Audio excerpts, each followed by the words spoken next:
South America was our choice for escaping winter in Ohio. We were in Argentina and thought that since we were in the neighborhood, so to speak, we might be able to swing an expedition to Antarctica, something we had long wanted to do. We flew to the city of Ushuaia. That's at the bottom tip of Argentina, a city at the end of the world. Ushuaia is a jumble of buildings hugging a strip of land just below the snow-capped peaks of the southern Andes. This is the port where we joined our ship, also named Ushuaia, for a 10-day voyage to Antarctica.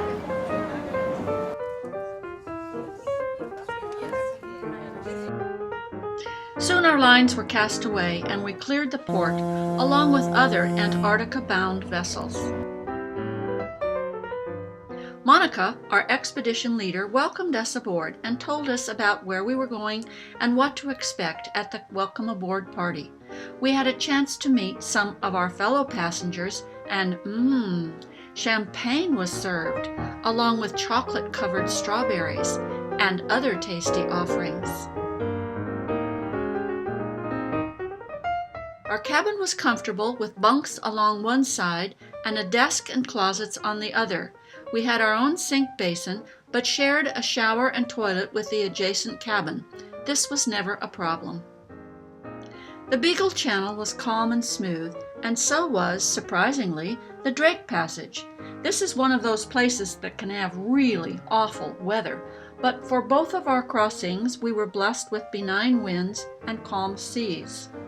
The day and a half to Antarctica provided opportunity for us to get acquainted with the ship's routine. Monica and the other naturalists gave lectures to the group about the wildlife and about the places that we would be visiting. The first time we went ashore was a learning experience in how to get dressed for an expedition. First, layers of long underwear and 2 pairs of socks. Next, the fleece jacket and more socks. Then came waterproof pants, followed by the waterproof jacket, a hat, life vest, and oh yes, the boots. They were really a struggle. You couldn't put them on before the pants and couldn't put them on after pants either. It took us at least 15 minutes to get undressed and dressed, even when we got good at it, and we had to do that 2 times a day. There were 5 Zodiacs that took us ashore. They carried about 10 passengers plus a driver and a naturalist guide. It was always amazing how close we looked to the shore and how far it actually was for us to get there. Our first introduction to the penguins. They proved to be unbelievably funny and unbelievably awkward. And of course, they were utterly lovable. These Gentoo type penguins are sitting on piles of pebbles, which are their nests. We could just see the chicks. They were about 3 or 4 days old. The ship Ushuaia was at rest near our landing place in beautiful surroundings, including a raft of feeding penguins. We were surprised to see a yacht in the same bay, under charter we presumed. There was always something to see, and a good vantage point was on the bridge deck of the ship, either outside in the cold or inside with the officers. Monica was usually there and would point out interesting landmarks for us to see. Icebergs come in incredible shapes, particularly if you see them from the level of the Zodiac.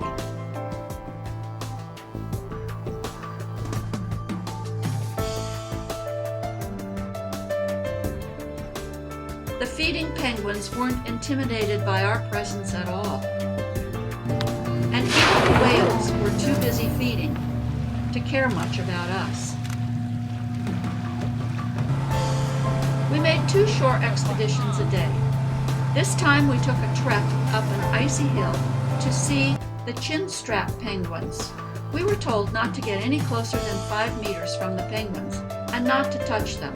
But I guess the penguins didn't really know that. They would walk right up to us, and sometimes right over our boots.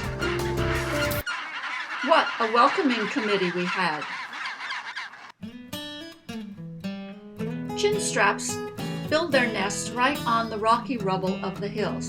This is not Mom, or maybe it's Dad, feeding 2 chicks, estimated to be about 2 weeks old. Are we getting a story here, or maybe just being told off? The chin strap has very small, close feathers and wings that have morphed into flippers for swimming. The nearby Weddell seal wonders what all the fuss is about.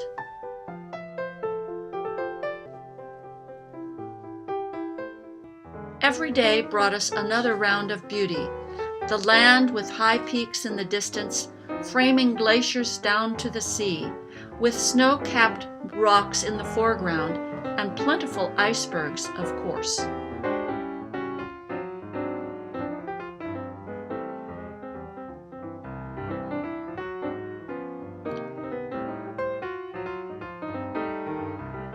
Penguins were the focal point of many of our expeditions.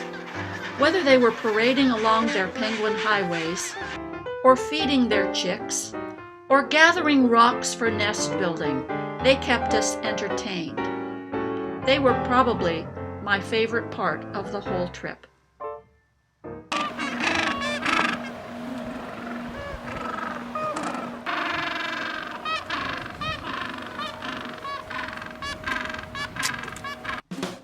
There was one time that we stayed in the Zodiac instead of going ashore, and we wandered through the wonders of the nearby icebergs, marveling at the shapes and the incredible blue colors within the ice.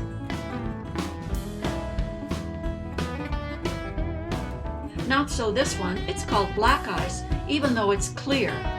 It's clear because there is no air trapped in the frozen water. Rafts of feeding penguins surrounded our Zodiac, and we were up close and personal with several sleeping minke whales.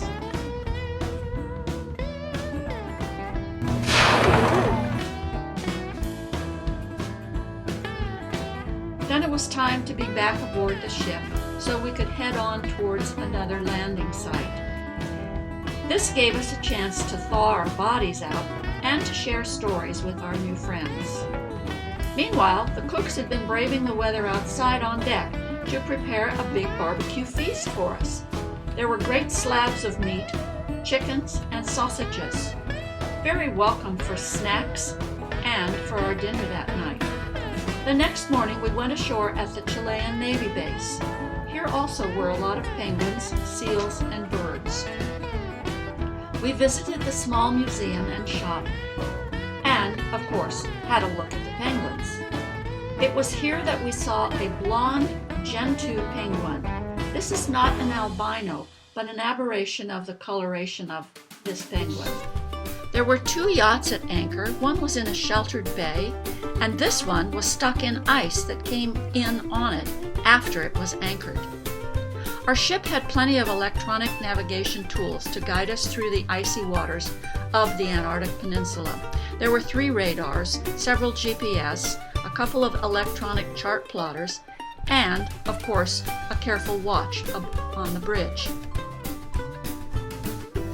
Loading up the Zodiacs again, we wait our turn to load. What a dazzle of fashion we all were.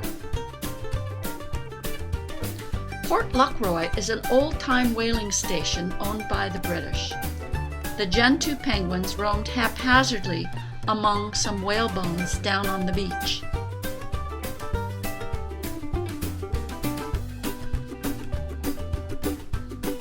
We visited the Whaling Museum. It's staffed by volunteers during the summer months. They work on the preservation of the site and the displays for the Antarctic Heritage Trust. The images brought to mind with all this old-fashioned gear from the 40s and 50s made us really glad to reside in more amenable quarters aboard the ship with more comfortable clothes and much better food.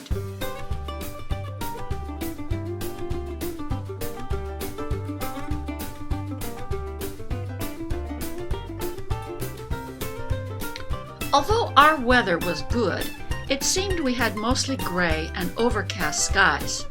However, on a particularly sunny afternoon, we cruised among a group of islands and icebergs, and then took another zodiac exploration.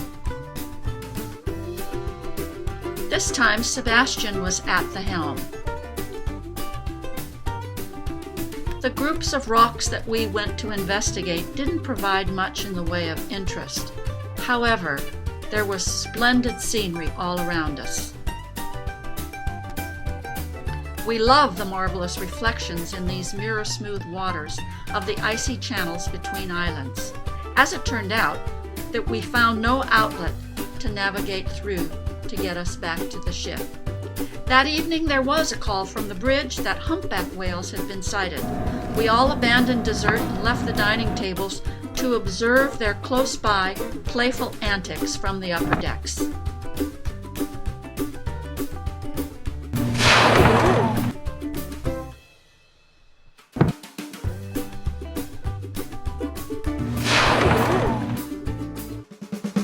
We left the whales to their evening frolicking as the lingering sunlight turned the surrounding rocks and snow into frosty pink blushes of sunset coloration. Deception Island is a blown-out volcano with just a narrow entrance into the bay. The radar helped our captain pilot the ship between icebergs and rocks in the channel and cliffs on the other side, until he felt that everything was okay and the ship could enter the bay to its anchorage. Trails led us from the beach, up ridges of rock and rubble, to the rim of the volcano. At the top, we had a view all around of Deception Island. It was windy, but not really cold, and because of the thermal warmth of the surrounding area, some of the passengers went into the water for a swim. Well, only a few of them actually went swimming. Wendy certainly didn't stay in very long. She was mighty glad to get back into the multi-layers of expedition clothes. The Zodiac took us out through some small surf and off to another volcanic beach. This time, there were large colonies of gentoo penguins with their chicks and chinstrap penguins that also had a bunch of chicks. All the chicks were very close to their fledgling time. Once they hit the water, they never come back to their parents.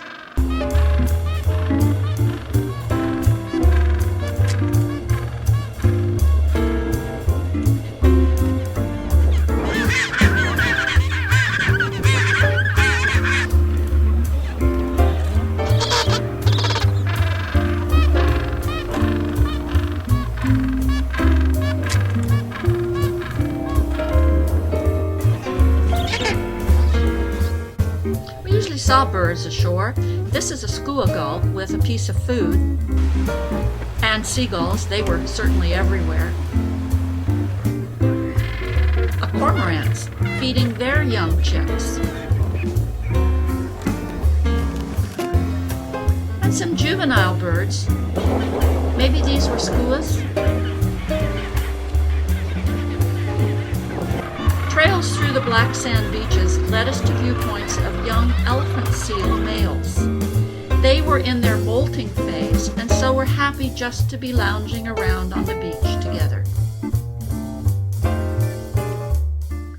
Nearing the end of our Antarctic voyage, I caught up with some journal writing in the cabin. Then we joined some new friends to share a toast and also share some photos and adventure stories before we would share our last meal at the captain's dinner. We had a delicious shrimp cocktail that was followed by a great steak and another one of the chef's dessert creations.